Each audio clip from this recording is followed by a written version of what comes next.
नमस्कार मंडळी, आज आपण एक पारंपरिक आणि जवळजवळ विस्मृतीत गेलेली एक पौष्टिक रेसिपी आणि ती म्हणजे कुळिथाचं माडगं हे बनवणार आहोत।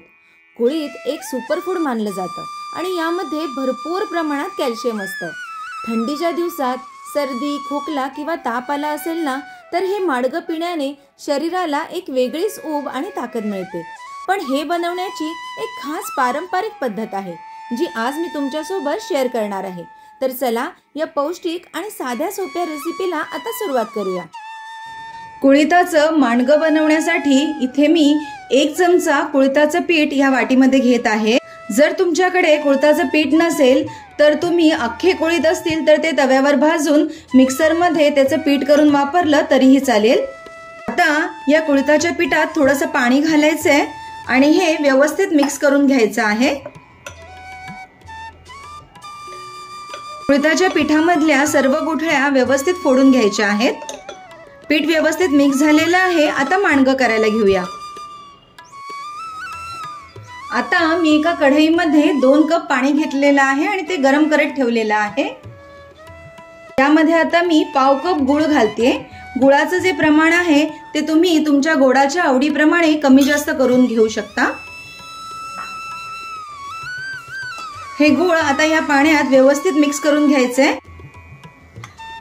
हे पहा, गूळ व्यवस्थित विरघळलेला आहे आणि या पाण्याला देखील आता उकळ आलेला आहे। यामध्ये आता हे पाण्यात मिक्स केलेलं कुळिथाचं पीठ घालूया आणि लगेचच आपल्याला हे व्यवस्थित ढवळत शिजवून घ्यायचं आहे। कुळिथाचं माडगं आता व्यवस्थित उकळलेलं आहे। यामध्ये आता चिमूटभर मीठ घालूया आणि त्याचबरोबर थोडीशी वेलची पावडर घालूया।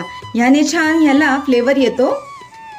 हे पहा, कुळिथाचं माडगं आता तयार झालेलं आहे आणि शेवटी यामध्ये आपल्याला घालायचंय 1 छोटा चमचा साजूक तूप। याने माडग्याला खूप छान चव येते।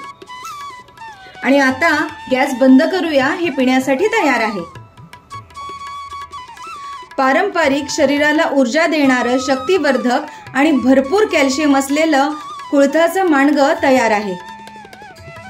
तर मंडळी, कशी वाटली तुम्हाला ही पौष्टिक आणि पारंपरिक रेसिपी? घरी नक्की करून पहा आणि तुमचा अभिप्राय आम्हाला कमेंट्सद्वारे नक्की कळवा। आणि तुमच्याकडे कुळिथाचे अजून कोणते पदार्थ बनवले जातात हे आम्हाला कमेंट्समध्ये वाचायला नक्की आवडेल। पुन्हा भेटूया अशाच एका छानशा नवीन रेसिपी सोबत। धन्यवाद।